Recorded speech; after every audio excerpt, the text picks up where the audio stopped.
Steve, what changed in the third quarter? You guys, I know, had, 4 turnovers in the second half. I think one of those 4 was late after the game had essentially been decided. But what was the change in that third quarter? I thought we just met their level of physicality and force. I mean, they just took it to us the whole first half. They were tremendous defensively. That's I think the second best defense in the league statistically. And they showed it in that first half. They got after us. They took away everything we were trying to do. So in the second half, I thought we matched that effort level, that physicality, and were able to get the upper hand. And obviously we had a lot of guys do some great things out there. Steve, how's David West doing? He said it's not too bad. So that's a good sign. We'll see what happens. I know you kind of regularly talk about how you don't care how Andre shoots because he does other stuff, but when he is hitting 4 threes in a game, hitting 3 threes in that first quarter, what bonus does that provide you guys?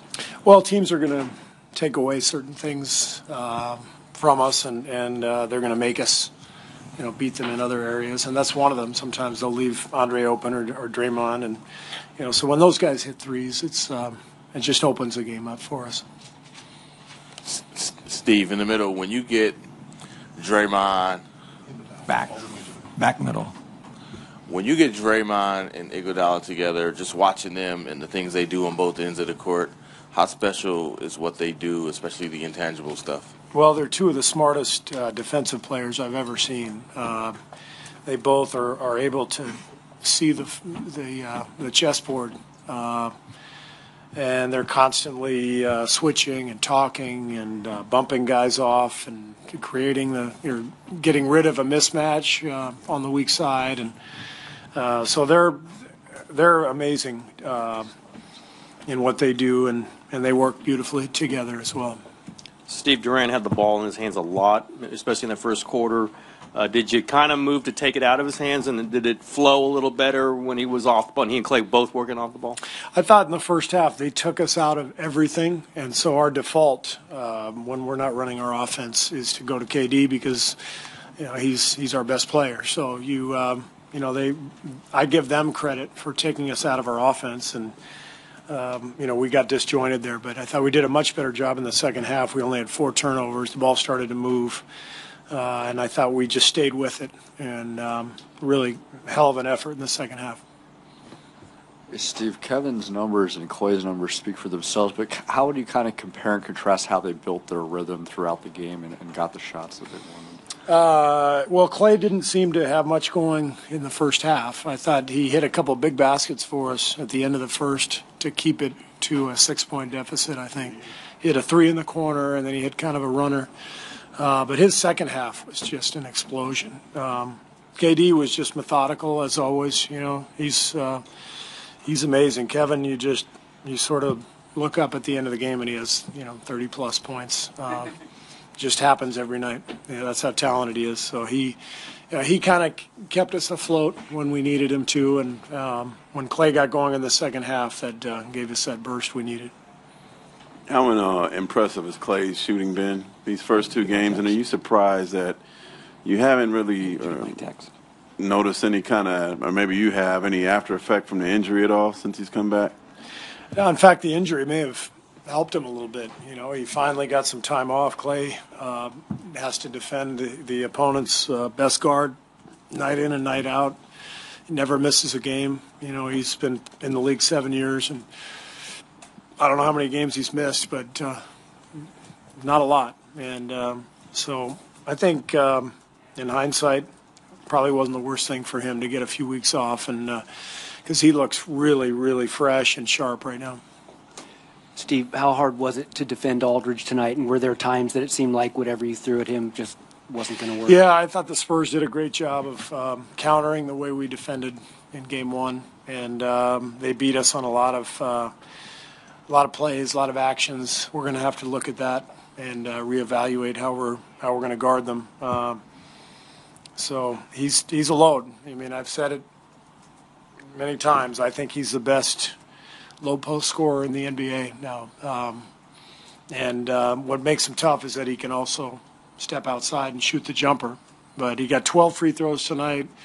They hammered us inside quite a bit, but we stayed with it. Steve, to get that stretch from David in the second quarter to keep you guys close going into halftime, I think he scored on 3 straight possessions. How important was that? Yeah, David was big for us. I mean, he gives us scoring threat at that 5 spot, both from the perimeter and inside. And he had a really nice night tonight. And, I was concerned with that sprained ankle. We'll see how he's doing. We need him. But he told me he was doing okay. Coach, did you have to challenge them at all at halftime to match their intensity that they showed in that first half? I didn't really have to say much. They knew it. We've talked about it for the last 2 days. We knew what was coming. But, this is the NBA. Those guys are talented. They're great players. We handled them in Game 1. So this is what you expect. This is what a Game 2 feels like.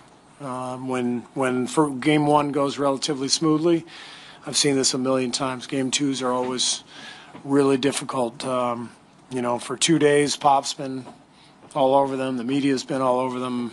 Our guys are feeling great, and next thing you know, we're down and they're dominating the game. So no surprise, but I'm proud of our guys for staying with it and playing a great second half.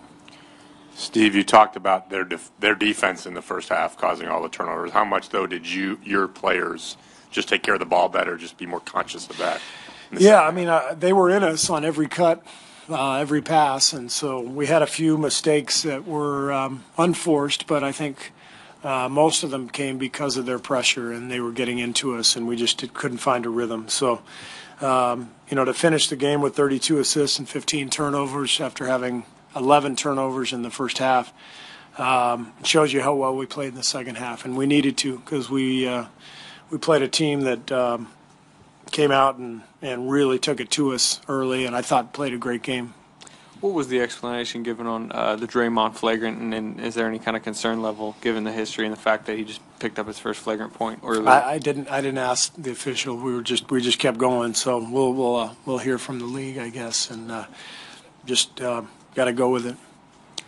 Get back to Aldridge. You guys aren't a big double team, yeah. And you went to it at least in that third quarter, back possessions. Did not score against it.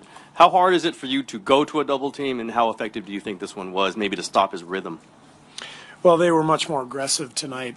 Game 1 was easier to help and to send double teams, and tonight they did a good job of being more aggressive and taking us out of some of the things we wanted to do defensively. So, it's tricky. You want to double team, but you don't want to give up threes. You don't want to give up easy buckets.